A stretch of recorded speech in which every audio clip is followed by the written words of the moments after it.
आज है 8 मार्च और 8 मार्च साल 2025 के हरियाणा करंट अफेयर इस वीडियो में हम पढ़ते हैं। आइए स्टार्ट करते हैं आज का वीडियो। आप सभी प्यारे बच्चों को बहुत बहुत नमस्कार, राधे राधे।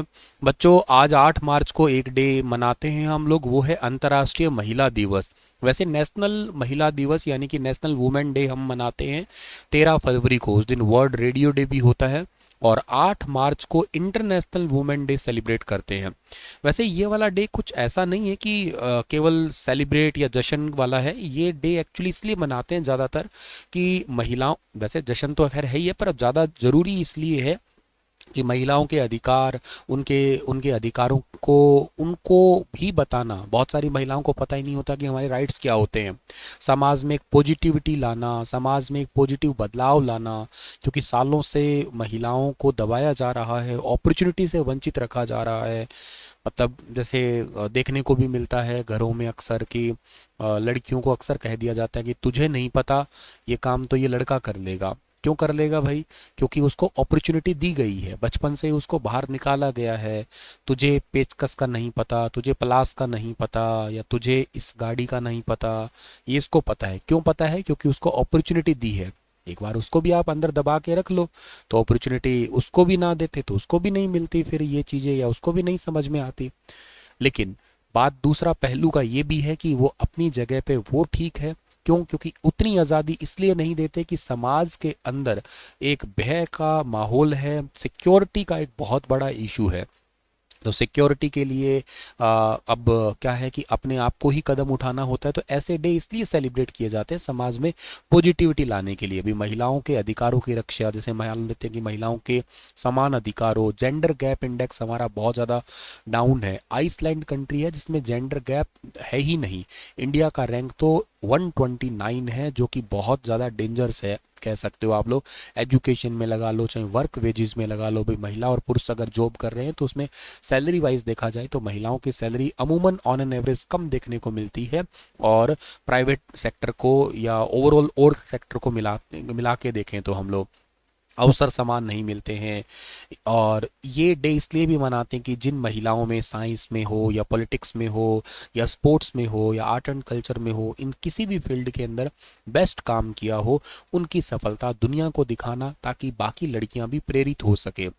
एक बात और भी है, जो डिस्क्रिमिनेशन होता है मेल और फीमेल में और डोमेस्टिक वायलेंस होती है, के साथ साथ सबसे बड़ा इशू महिलाओं के साथ देखने को ये मिलता है कि वर्क प्लेसेस पे ही उनके साथ में बहुत गलत तरीके का व्यवहार होता है, लैंगिक भेदभाव होता है, या सेक्सुअली टॉर्चर भी होता है। ये कई सारी चीज़ें देखने को मिल रही है दिन प्रतिदिन। या फोटोज़ वायरल कर दिए जाते हैं, फोटो वीडियोज़ रिकॉर्ड कर लिए जाते हैं, तो उन चीज़ों को बेसिकली उनके साथ में टॉर्चर वाला माहौल बना रहता है। सो उन चीज़ों को भी महिलाओं को ही समझाने के लिए, बताने के लिए ये वाले डे सेलिब्रेट किए जाते हैं एक्चुअली। सर, इस डे का कोई हिस्ट्री भी है क्या? हाँ, इस डे का अगर मैं इतिहास की तरफ बात करूं तो अंग्रेजों के ज़माने की बात है, 1908 की बात है। तब अमेरिका के अंदर, यूएसए के अंदर एक न्यूयॉर्क सिटी है जिसको कहते हैं ना कभी ना सोने वाला शहर। वहाँ पे लगभग 15,000 के आसपास महिलाओं ने ना काम के बेहतर हालात, काम के वर्किंग जो आवर्स होते हैं, उनके लिए उन्होंने सबसे पहले डिमांड की थी। क्योंकि क्या होता है कि आमतौर पे महिलाओं को रात के समय में काम नहीं दिया जाता है। उसकी कई सारी वजह है, जैसे एक तो सबसे बड़ी वजह तो सिक्योरिटी रीज़न ही है। सेकंड वजह ये आती है कि उनको परिवार संभालना होता है, बच्चों को संभालना होता है, तो करके उनको दिन में उनके लिए एक से सूटेबल आवर्स रखने चाहिए। तो सबसे पहले ये मतलब वर्किंग आवर्स सेट किया जाए, महिलाओं के लिए उनके राइट्स जो है स्पेशली वो डिसाइड किया जाए। तो ये पहली बार ऐसी डिमांड हुई थी 1908 में। फिर 1909 के टाइम पे क्या हुआ था कि अमेरिका में पहली बार ना नेशनल टाइप का, अमेरिका अमेरिका की बात कर रहा हूँ मैं, नेशनल वुमेन डे सेलिब्रेट किया गया। और अमेरिका में नेशनल वुमेन डे सेलिब्रेट किया गया कब? 28 फरवरी को मनाया गया। ये अमेरिका की बता रहा हूँ मैं। ऐसे आप कहोगे सर नेशनल साइंस डे मनाते हैं, वो अब की बात है। इंडिया में मनाते हैं वो उस टाइम पे, 1909 की बात है ये। फिर नेक्स्ट ईयर क्या हुआ? 1910 के टाइम पे, 1910 के टाइम पे ना जर्मनी के अंदर एक पर्सन थे जिनका नाम था आपका कलारा, कलारा कलारा जेटिकन करके नाम था उनका। तो उन्होंने एक बहुत ही फेमस नेता रहे हैं। वैसे किसी ने वर्ल्ड हिस्ट्री पढ़ी है जो सिविल्स की तैयारी कर रहा है तो उन्होंने इनके बारे में काफ़ी पढ़ा होगा। कलारा जेटिकन एक बहुत फेमस समाजवादी नेता थे। इन्होंने इंटरनेशनल लेवल पे इस डे को मनाने के लिए बहुत प्रयास किए। तो क्लारा जेटिकन के इस प्रयास को माना भी गया। और कैसे माना गया सर, 1911 के अंदर ना इसको ऑस्ट्रेलिया एक कंट्री है, ऑस्ट्रेलिया के अलावा जैसे डेनमार्क एक कंट्री हुआ, डेनमार्क के अलावा लाइक जर्मनी जो कंट्री हुआ, इसके अलावा स्विट्ज़रलैंड जो कंट्री हुआ, यहाँ पे ये वुमेन डे सेलिब्रेट करने लगे धीरे धीरे। और उन्हीं के प्रयासों के चलते आगे ये 1975 मतलब आज़ादी के बाद में जो हमारा यूएन है यानी कि यूनाइटेड नेशन ऑर्गेनाइजेशन है, उन्होंने आधिकारिक रूप से इसको 8 मार्च की संज्ञा दे दी, मतलब 8 मार्च को ये डे सेलिब्रेट करने की घोषणा कर दी। तो अब तब से इंटरनेशनल वुमेन डे हर साल जो है ना ये 8 मार्च को ही सेलिब्रेट किया जाता है। ठीक है। सो आपके जीवन में जो भी महिलाएं हैं उनकी रिस्पेक्ट किया करें, मेरी तरफ से आपको नसीहत है। एटलीस्ट आप अपने लेवल पे सुधार करें, आगे की तो आगे देखी जाए, दुनिया का क्या ही लेना देना। आप एक पुरुष हैं तो आप एटलीस्ट अपना व्यक्तित्व ऐसा बनाएं कि आपके साथ कोई भी महिला है वो सेफ महसूस करे सके और सिक्योर महसूस कर सके और पॉजिटिविटी उनको रहे, आप पे भरोसा रहे। चाहे आप हो सकता है एक भाई के रूप में, हो सकता है आप पिता के रूप में, हो सकता है आप एक पति के रूप में, एक बेटे के रूप में, किसी के रूप में हो, प्राउड फील करवाएं अपने साथ जो भी फीमेल पार्टनर है, चाहे वो आपकी मदर हो, चाहे सिस्टर हो, चाहे आपका पार्टनर के रूप में आपकी पत्नी हो, तो आपका हिस्सा है जीवन का वो, उसको आप प्राउड फील करवाएं। मेरी तरफ से नसीहत है। अकेली पढ़ाई से कुछ नहीं होगा कि आप एक अच्छा पढ़ लिख के जॉब लग जाएं, ये बड़ी चीज़ नहीं है। व्यवहार जीवन में बहुत बड़ी चीज़ है, सदियां बीत जाती है व्यवहार लाने में और वो तब भी नहीं आ पाता है। तो थोड़ा उसके बारे में खास ख्याल रखें, अपना व्यक्तित्व निखारें, सुधारें, तो सारी चीज़ें अपने आप पॉजिटिव होने लग जाएगी। आप हरियाणा जी के पढ़ सकते हैं, स्टार आईक्यू एप्लीकेशन पे आपको एक बुक मिलेगी ये, और ये स्टार आईक्यू एप्लीकेशन पे तो प्रतिज्ञा बैच मिलेगा। बुक अगर आपको लेनी है तो अमेजोन या फ्लिपकार्ट पे मिल जाएगी इजीली। ठीक है।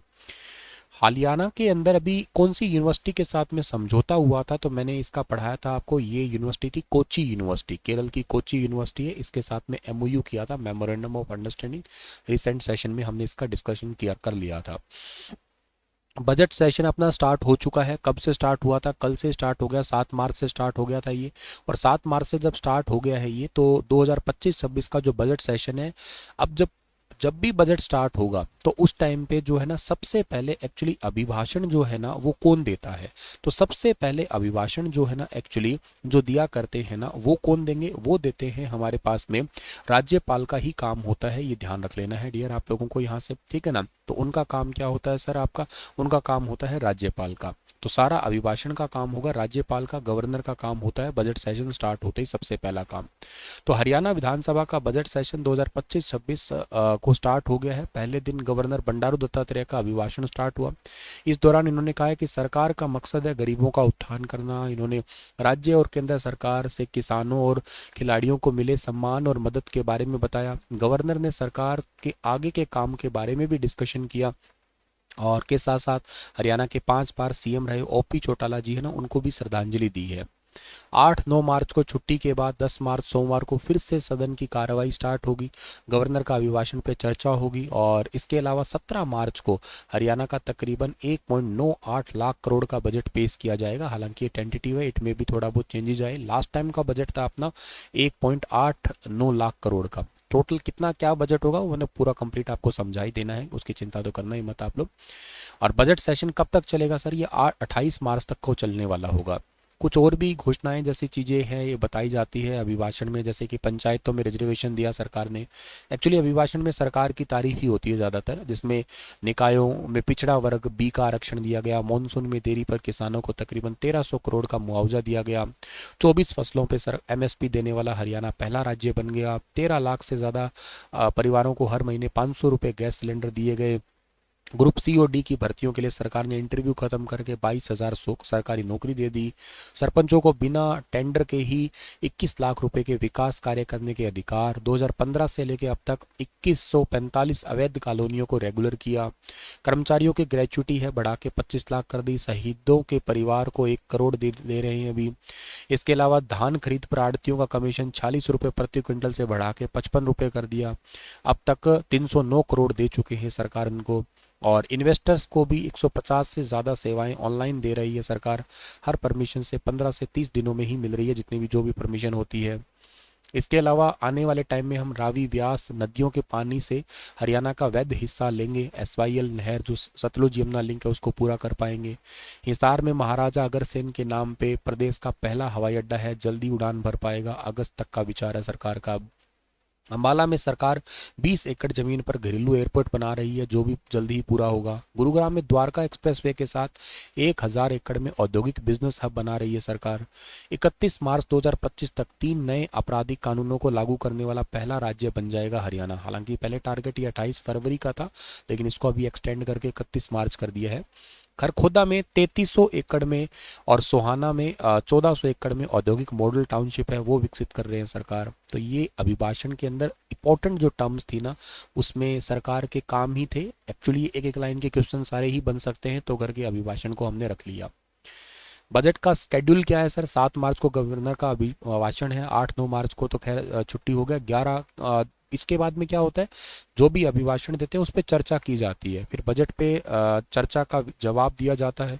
फिर 14 से 16 मार्च को फिर से होली छुट्टी है। 17 मार्च को जो है ना हमारा एक आम बजट आएगा हरियाणा का, फिर बजट पे बहस होती है, फिर कोई मीटिंग होगी नहीं, उसके बाद में विधायी कामकाज और चर्चा और बजट जो है ना फिर फाइनली पास हो जाएगा। तो इस तरीके से बजट का स्केड्यूल होता है।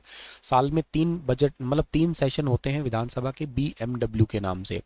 बजट है, फिर मानसून आएगा, फिर विंटर सेशन आएगा। मतलब कम टोटल 3 होते हैं, ठीक है ना। कई बार 2 कर लेते हैं, कम से कम तो 2 करने ही होते हैं। कई बार ज़्यादा विंटर या ज़्यादा मानसून की वजह से ये एक हो भी नहीं पाता है। सरकार 2 फैसले पे काम करने की कोशिश भी कर रही है। जैसे डंकी के जो माध्यम से लोग जाते हैं विदेशों में, जो अमेरिका में अभी गए थे वापस भेजा गया था, तो ट्रैवल एजेंट को रोक लगाने के लिए कोई बिल लेके आ सकती है सरकार। लाडो लक्ष्मी योजना के लिए 10,000 करोड़ का बजट है, वो देगी सरकार। तो ये एक अपने आप में बड़ी घोषणा होने की संभावना है। और इसके अलावा सेशन के लिए विधानसभा स्पीकर ने 3 आदेश भी दिए हैं। हरियाणा, पंजाब और चंडीगढ़ पुलिस समन्वय कमेटी बनाए। और इसके अलावा सत्र के दौरान कोई मंत्री, विधायक या अधिकारी या मीडिया कर्मी मोबाइल ना चलाएं। कोई भी आम या खास व्यक्ति हथियार के साथ में प्रवेश बिल्कुल ना करें। केंद्रीय श्रम एवं रोजगार मंत्री ने हरियाणा के किस जिले में स्थित ESIC मेडिकल कॉलेज एवं अस्पताल के सहयोग से आरोग्य भारती के द्वारा आयोजित स्वास्थ्य चुनौती एवं स्वस्थ जीवन शैली विषय पर एक सेमिनार में भाग लिया है? तो ये सेमिनार हुआ था फरीदाबाद के अंदर। केंद्रीय मंत्री ने स्वस्थ एवं फिट भारत के निर्माण में निवारक और प्रोत्साहनकारी स्वास्थ्य देखभाल के महत्व को रेखांकित किया है। उन्होंने चरक, सुश्रुत और भगवान धन्वंतरी जैसे प्राचीन चिकित्सा अग्रदूतों का हवाला देते हुए भारत की समृद्ध स्वास्थ्य देखभाल विरासत है, इस पर प्रकाश डाला है। निवारक जो एक्चुअली आपका स्वास्थ्य देखभाल है, इसके लिए आवश्यक घटकों के रूप में ध्यान, योग और उपवास के महत्व पर जोर दिया है। उन्होंने समग्र स्वास्थ्य को बढ़ावा देने के लिए देश भर में स्वास्थ्य शिविर के आयोजन के लिए आरोग्य भारती की सराहना की है। और इसके अलावा जो है बेसिकली कुछ और भी प्रणालियां स्टार्ट हुई है, जैसे कि 1000 MA digital radiography fluoroscopy DRF प्रणाली का आधुनिक नैदानिक प्रणाली है, जो बीमित श्रमिकों और उनके परिवार के लिए एक्सरे रेडियोग्राफी और फ्लोरोकॉपिक निर्देशित हस्तक्षेप में सुधार करती है। अगली पीढ़ी के लिए ऑन्कोलॉजी है, जिससे कैंसर या कैंसर का सटीक इलाज किया जा सकता है। स्तन कैंसर का शीघ्र पता लगाने के लिए भी लगातार कोशिशें की जा रही है। मैमोग्राफी मशीन वगैरह है, वो यहाँ पे ऐड ऑन की गई है। तो यहाँ पे 3 जो अत्याधुनिक चिकित्सा सुविधाएं हैं उनका उद्घाटन किया गया था, जिसमें से डिजिटल मैमोग्राफी है, एक है 1000 MA डिजिटल रेडियोग्राफी, और एक है अगली पीढ़ी के लिए NGS। ये ऑन्कोलॉजी सुविधाएं होती है आपकी, इससे सटीक चिकित्सा का मार्ग है वो मिल जाता है एक्चुअली, ठीक है। भगवान धन्वंतरी की प्रतिमा का अनावरण भी किया गया। आयुर्वेद के देवता भगवान धन्वंतरी की प्रतिमा का अनावरण किया गया। आप मुझे कमेंट में बताएंगे धन्वंतरी किस राजा के दरबार में थे, किस राजा के दरबार के 9 रत्नों में से थे? बता सकते हो तो बताना।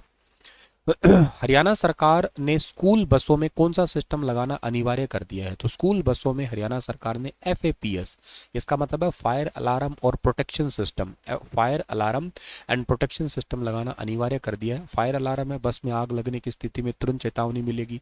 फायर जो आपके एक्सटेंशर्स होते हैं, इससे आग बुझाने पे काबू लाया जा सकता है। और इसके अलावा जो है ना प्रोटेक्शन सिस्टम में आपातकालीन निकास, इमरजेंसी एग्जिट भी होना चाहिए। आग लगने या किसी अन्य दुर्घटना की स्थिति में बच्चों को सुरक्षित बाहर निकाला जा सकता है। तो नियम बच्चों की सुरक्षा सुनिश्चित करने के लिए किया गया है हरियाणा सरकार ने। नेक्स्ट है हमारा कि बिश्नोई समाज के विरोध के परिणाम स्वरूप हरियाणा सरकार ने किस जानवर को मारने का कानून रोक लगा दी है? ये है नर नीलगाय। पहले क्या था, देखो फसलों पे नुकसान पहुंचा था, तो इसके लिए सरकार ने पहले एक कानून बना दिया कि इसको मार सकते हैं। लेकिन बिश्नोई समाज जो है वो स्पेशली इसीलिए ही जाना जाता है कि जीव हत्या नहीं करनी, और इसके लिए विरोध प्रदर्शन किया गया। जानवर का नाम था नर नीलगाय, ब्लू बुल भी कहते हैं इसको। और हरियाणा सरकार ने नर नीलगाय को मारने की अनुमति देने पर नए कानून पर पुनर्विचार किया। बिश्नोई समाज और वन्य जीव प्रेमियों का कड़ा विरोध हुआ था। 4 फरवरी को हरियाणा की कैबिनेट में वन्य जीव संरक्षण 1974 के संशोधन कर नीलगाय को मारने की अनुमति दे दी थी। बिश्नोई समाज की प्रतिक्रिया हुई कि सड़कों पर विरोध प्रदर्शन हुआ, सरकार को ज्ञापन सौंपे, वन्य जीवों की रक्षा की मांग की, और सरकार की सफाई की वन मंत्री नरवीर सिंह ने कहा कि नीलगाय को मारने के लिए पहले से ही कड़े प्रावधान मौजूद है, तब इसकी अनुमति तभी दी जाती है जब फसलों को अत्यधिक नुकसान हो। लेकिन अब ऐसा नहीं होगा। और वैसे कितना ही नुकसान हो, लेकिन जीव तो है, जीवों को मारने की कोई अनुमति जो है ना है ही नहीं बिल्कुल भी किसी प्रकार की। तो खैर बहुत अच्छा है ये, बहुत ही अच्छा फैसला है ये। हरियाणा के किस हरियाणा मतलब बहुत अच्छा काम किया लोगों ने, जो ये कानून जो है ना रोक लगवा दी। हरियाणा के किस कुलपति को outstanding vice chancellor of India award से सम्मानित किया गया है? ये प्रोफेसर सोमनाथ सचदेवा को सम्मानित किया गया है। 12 फरवरी 2025 को न्यू दिल्ली के अंदर इंडियन एजुकेशन नेटवर्क के द्वारा 14th नंबर का इंडिया एजुकेशन समिट में उच्च शिक्षा के क्षेत्र में नवाचार, नेतृत्व और अनुसंधान में उत्कृष्ट योगदान के लिए इनको सम्मानित किया गया। ये कुरुक्षेत्र यूनिवर्सिटी के वीसी हैं, ध्यान रखना आप लोग, ठीक है। चलिए इसी के साथ ये सेशन समाप्त होता है। आपके लिए एक सवाल मैं छोड़ के जा रहा हूँ, मुझे आप लोग एक तो बताइएगा धन्वंतरी भगवान के बारे में, खैर आप कमेंट में बता ही दीजिएगा, ये धन्वंतरी किस राजा के एक चिकित्सक थे, किस राजा के दरबार में। और आप मुझे उसी सवाल को ही थोड़ा अपडेट कर दीजिएगा, चलो, कि 9 के 9 रत्न उस राजा के कौन कौन से थे, ये बताइए। हिंट दे रहा हूँ, ये अकबर के 9 रत्नों की बात नहीं कर रहा हूँ मैं, ठीक है। तो थोड़ा बता देना उसके बारे में, 9 के 9 रत्न लिख लेना, अगर आपको पता है तो बताना जरूर आप लोग, ठीक है। थैंक यू सो मच सभी को, राधे राधे डियर। एक आर्ट एंड कल्चर का वीडियो बनाया है मैंने, उस वीडियो को जरूर देखना आप लोग। हालांकि उसका पार्ट 1 है, पार्ट 2 भी जल्दी अपडेट कर दूंगा मैं, पर उसको देख लेना, काम का वीडियो है आपके लिए वो।